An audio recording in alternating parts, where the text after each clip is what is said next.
എൻ്റെ ഈ ഒടിഞ്ഞു പോയ പിച്ചാത്തിക്ക് ഇന്ന് മോചനം കിട്ടുവാണ്. ഞാൻ പുതിയ പിച്ചാത്തി വാങ്ങി.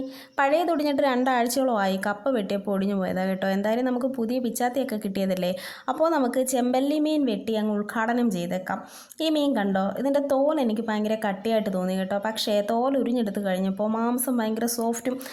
എന്തായാലും ഞാൻ ഈ മീൻ തോലൊക്കെ കളഞ്ഞ് വെട്ടി വൃത്തിയാക്കി കഴുകി എടുത്തിട്ടുണ്ട്. ഇനി ഇത് വറുത്തരച്ചാണ് കറി വെക്കുന്നത്. അപ്പോൾ അരപ്പിനുള്ള തേങ്ങ ഒന്ന് മൂപ്പിച്ചെടുക്കുന്നുണ്ട്. അതിലേക്ക് ആവശ്യത്തിനുള്ള ചുമന്നുള്ളി, കുരുമുളക്, ഉലുവ, കറിവേപ്പില ഇവയെല്ലാം ചേർത്ത് നന്നായി ഒന്ന് മൂപ്പിച്ചെടുത്തു. എന്നിട്ട് തേങ്ങയെല്ലാം മൂത്ത് വരുമ്പോൾ അതിലേക്ക് ആവശ്യത്തിനുള്ള മുളക് പൊടി, മല്ലിപ്പൊടി, മഞ്ഞൾപ്പൊടി ഇത്രയും ചേർത്ത് ഒന്നും കൂടി മൂപ്പിച്ചെടുക്കുക.